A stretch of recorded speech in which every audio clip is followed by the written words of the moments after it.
Struggle face చేస్తారు తప్ప open up అయి బయటికి చెప్పరు, ఎందుకంటే సొసైటీ నుంచి సపోర్ట్ రాదు అని. చాలామందిలో ఉన్న ప్రాబ్లం అది. మీకు మీ పేరెంట్స్ నుంచి, మీ తోడబుట్టిన వాళ్ళు ఉంటే వాళ్ళ నుంచి ఉందా సపోర్ట్? ఎందుకు మనకెందుకు ఈ గోలంతా అనే ఉన్నా వాళ్ళు కూడా వద్దులే వెనకలు అవుతున్నారా? అలా ఏం లేదు సార్, అలా అని ముందుకెళ్ళు అని కూడా ఏం చెప్పట్లేదు. ఇప్పుడు మా సిస్టర్ లేకపోతే నేను ప్రెగ్నెన్సీలో సూసైడ్ చేసేసుకునేదాన్ని. ఓకే, నేను అది రాసి ఇవ్వగలను పేపర్ మీద. ఎందుకంటే అసలు నేను ఈ సూసైడ్కే చాలా యాంటీ పర్సన్ని. నాకు ఆ థాట్స్ ఎవరికైనా వచ్చినా నచ్చవు. అలాంటిది నేను గోత్రూ అయిన వాటికి నాకు రోజు పుల్లింగ్ లెగ్ సిండ్రోమ్ అని నిద్ర పట్టేది కాదు. కాలు ఇలా హారర్ మూవీల్లో ఇలా కాలు లాగితే ఆటోమేటిక్గా కాలు కదిలిద్ది కదా, అలా కాలు ఆటోమేటిక్గా కదిలి లేసి ఉలిక్కిపడి లేసి కూర్చునేదాన్ని నేను. తర్వాత చిల్స్ వచ్చాయి, బాడీ షివర్ అయ్యేది. మా అక్క ఏం చేసేదంటే గట్టిగా నా మీద పడుకోవటమో లేదా గట్టి పట్టుకోవటమో, ఏం కాదు నేనున్నాను. అసలు మా అక్కనే పర్సన్ లేకపోతే 100% గౌతమి లేదు సార్ ఈరోజు. అంటే ఈ హెల్త్ ప్రాబ్లం భర్తతో ఈ గొడవల తర్వాత డిప్రెషన్ నుంచి వచ్చిన ప్రాబ్లమా లేకపోతే బిఫోర్ దట్ ఉందా? 100% యాంగ్జైటీ సార్. యాంగ్జైటీ వల్ల సార్ నేను నార్మల్గానే నాకు ధైర్యం ఎక్కువ. ఇతను అనే వ్యక్తి నా హార్ట్లో ఉన్నాడు కాబట్టి నేను అతని దగ్గర భయపడ్డా. లేకపోతే నేను తప్పులు చేయలేదు, భయపడాల్సిన అవసరం నాకు లేదు. అతను అనేవాడు నన్ను వదిలేస్తాను, నన్ను బ్లాక్ చేసి నన్ను దూరం పెట్టి ఈ అమ్మాయిలతో తిరుగుతా, నువ్వు కూడా అబ్బాయిలతో తిరుగు, ఇలాంటి మాటలు మాట్లాడాడు కాబట్టి నాకు ప్యానిక్ అటాక్స్ అయినాయి. ప్యానిక్ అటాక్స్ కూడా మామూలుగా అవ్వాల. నా రెయిన్బో ఫైల్ ఉంటుంది సార్, ప్రెగ్నెన్సీ ఫైల్ ఉంటుంది, తీసుకొని చూడండి నాకు పుల్లింగ్ లెగ్ సిండ్రోమ్ ఉందో లేదో. తర్వాత నేను డెలివరీ అయ్యాక నేను ఏ రోజు ఏడవలా. ఒక 2 times ఏడ్చాలండి, అది చెప్పిన అబద్ధం అవుతుంది. నేను నా డెలివరీ తర్వాత నా బిడ్డ ఎంత స్ట్రాంగ్ పర్సన్ అంటే అసలు వాడు పుట్టినప్పుడు ఏడవలా. నేను భయపడ్డా, ఏడవలేదేంటి బిడ్డ హెల్దీగా ఏంటి ఓకేనా. వాడికి ఎంత గుండె ధైర్యం అంటే అసలు దేనికి భయపడ్డు, దేనికి భయం లేదు. వాడిని చూసి నేను చాలా నేర్చుకున్నా లైఫ్లో. ఇప్పుడు బిడ్డకి ఎన్నేళ్ళు ఉంటాయండి? 1.5 year ఉంటుంది సార్. 1.5 year.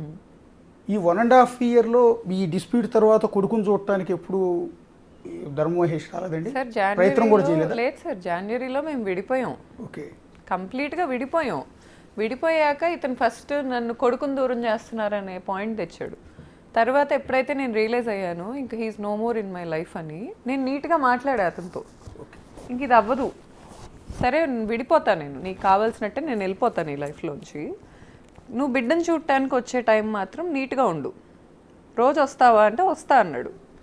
సరే నువ్వు నీ ఫ్లాట్లోనే ఉండు, మా విల్లా దగ్గరికి రా, వచ్చి రోజు బిడ్డతో కొంతసేపు ఉండు అని చెప్పా. వచ్చాడు, ఒక 3 నెలలో 2 నెలలో రోజు వచ్చాడు. ఆల్మోస్ట్ వచ్చేవాడు. ఆ టైంలో నేను కూడా నవ్వేదాన్ని, పలకరించేదాన్ని, ఎలా ఉన్నావు ఆల్ గుడ్డా అని అడిగేదాన్ని. ఒక స్ట్రేంజర్స్లా మాట్లాడుకునే వాళ్ళం. తర్వాత బిడ్డతో బాగానే ఆడుకునేవాడు. ఒక 15-20 minutes or half an hour time spend చేసేవాడు, వెళ్ళిపోయేవాడు. తర్వాత ఒకరోజు ఏమైంది, ఈ బిజినెస్ మళ్ళీ గ్రో అవుతుంది, మళ్ళీ ఈ అమ్మాయి నేను లేకుండా ఇండిపెండెంట్ అవుతుంది అనే పాయింట్ వచ్చిందో, లేకపోతే వెనక ఆయనకు ఉంటారు ఎక్కించేవాళ్ళు, ఎక్కించారు నాకు తెలియదు. కానీ వచ్చాడు, నేను చంపుతా అన్నాడు. మళ్ళీ తర్వాత ఫిజికల్గా అబ్యూస్ చేయడానికి ట్రై చేశాడు. ఇంకా ఆ పాయింట్లో నేను షీ టీమ్కి అప్రోచ్ అయ్యా. నేను జనవరిలో మూవ్ అయిన తర్వాత నుంచి మహేష్ మీద నేను పోలీస్ స్టేషన్కి వెళ్ళటానికి 7 నెలలో 8 నెలలో పట్టింది. ఆ టైంలో నేను వెళ్ళలేక కాదు, నాకు యాక్సెస్ లేక కాదు, కేవలం అతను మారుతాడు, ఒకవేళ డివోర్స్ ఇచ్చినా నీట్గా ఇస్తాడు. జనవరిలో బాగానే తెగదెంపులు చేసుకున్నాం సార్ మేము కూర్చొని. అతనికి చెందేది అతనికి, నాకు చెందేది నాకు, యాలిమోని ఇవేం కాదు. వాస్తవంగా మేము పెట్టుకున్న వాటికి ఎవరికి ఎంత చెల్లుద్ది, మేమిద్దరం కలిసి స్టార్ట్ చేసుకున్న లైఫ్ కదా, మేమిద్దరం బిజినెస్లో కూడా రిలేటెడ్, ఎంత చెల్లిద్ది అనేది నీతిమంతుడిలాగా నీట్గా మాట్లాడాడు, డిసైడ్ చేశాడు, వెళ్ళిపోయాడు. తర్వాత బ్యాక్ ఎండ్ ఇతన్ని చెడగొట్టారు.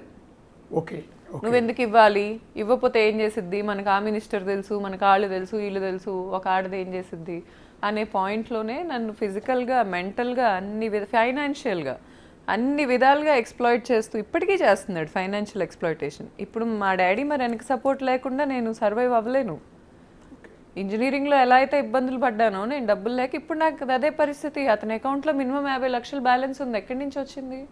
అంటే ఇప్పుడు మీరు హోటల్స్ని బాగా ఎక్స్పోజ్ చేశారు కదా, అంటే మీరు నడుపుతున్నారు కదా, మీరు కిస్మత్ సంథింగ్ జైలు మండి కాన్సెప్ట్తో పెట్టారు.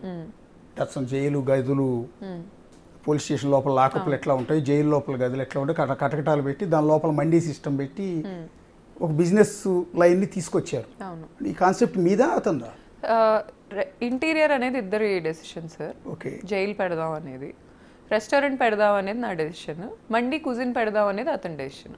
నేనేది అట్లా కదండి, ఒక జైలు ఆకారంలో లోపల రూమ్ సెటప్ చేసి కటకటాల లోపల కస్టమర్లు కూర్చొని తినాలన్న కాన్సెప్ట్ ఇద్దరిది. అదొక గ్రూప్ డిస్కషన్లో వచ్చింది ఇద్దరికి. చెన్నైలో ఆల్రెడీ ఉంది.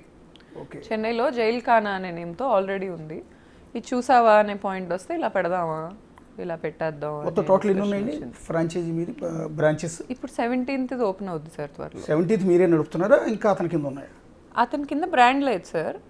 4 బ్రాంచ్లు మేము ఇన్వెస్ట్ చేసుకున్న బ్రాంచ్లన్నీ అతనే ఉంచుకున్నాడు. ఓకే. బ్రాండ్ నా పేరు మీద ఉంది సార్. ఫస్ట్ బ్రాంచ్ కూడా నా పేరు మీదే ఉంది లీగల్గా. 2017లో మనం డిస్కస్ చేసేది ఏంటంటే బేసిక్గా బాడీ షేవింగ్ గురించి. అండ్ పెళ్ళి అయిపోయిన తర్వాత, పిల్లలు పుట్టిన తర్వాత ఆడవాళ్ళు ఒళ్ళు చేస్తే లావు అయిపోతే వాళ్ళ మీద భర్తలకి ఒక విరక్తి లేకపోతే ఇంట్రెస్ట్ పోవటం అనేది జరుగుతుందని మీరు ఒక ఇంటర్వ్యూలో సంథింగ్ చెప్పింది నేను విన్నాను. అంటే అక్కడైనా క్లాస్ వచ్చింది మీ ఇద్దరికి? అంటే మీ మీద బిఫోర్ దట్ అతను బాగానే ఉన్నాడని చెప్తున్నారు, చాలా ఇంటర్వ్యూలో చెప్పారు.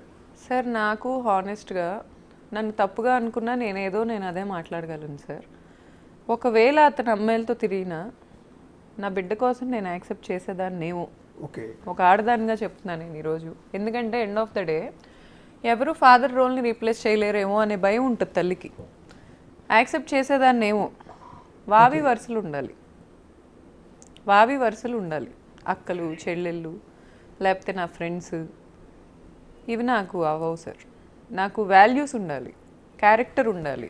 ఇప్పుడు తప్పు చేశారు అంటే అబ్బాయికి కూడా 30 ఏళ్ళు, ఏదో 30 ఏళ్ళు వైఫ్ దూరంగా ఉంది, లేకపోతే రకరకాల ఈ రితు చౌదరి లాంటి వాళ్ళు పక్కన ఏదో ఎక్కించుంటారు, ఏమన్నా తినగోడిని ఇచ్చుంటారు, మైండ్ పని చేయలేదు అనుకోవచ్చు, అనుకొని క్షమించవచ్చు. కానీ వరుసలు ఉండాలంట నేను, అంతే.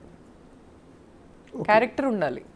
నేను బాడీ షేవింగ్ చేశారు మిమ్మల్ని పెళ్ళైన తర్వాత. మీరు పెళ్లికి ముందు మిమ్మల్ని బాగానే ఇంట్రెస్ట్. ఇద్దరు అరేంజ్ మ్యారేజా? Arranged marriage, love marriage? Love arranged sir. Love come arranged. First love, తర్వాత అరేంజ్డ్. అంటే ఇంటర్ క్యాస్ట్ లాంటిది ఏం కాదు? కాదు. Okay. Love come arranged. Okay. And then ఈ సందర్భంలో పెళ్లికి ముందు మిమ్మల్ని బాగానే ప్రేమించాడు, బాగా సార్, మిమ్మల్ని బాగానే చూసుకున్నాడు, అంతా అయింది. పెళ్ళై బాబు పుట్టిన తర్వాత మీరు కొంచెం ఒళ్ళు చేశారు, లావ్ అయ్యారు, వెయిట్ గెయిన్ అయ్యారు. ప్రెగ్నెన్సీ నుంచి వెయిట్ గెయిన్ అయ్యారు. అప్పటి నుంచి మిమ్మల్ని అవాయిడ్ చేస్తున్నాడా? అవును. అంటే లావ్ అయ్యారనే కారణంతోనేనా? అది నాకు తెలియదు సార్. కానీ నాతో ఒకసారి అన్నాడు. ఒకసారి నాతో ఏమన్నాడంటే, నువ్వు ఎంత బాగుంటుంది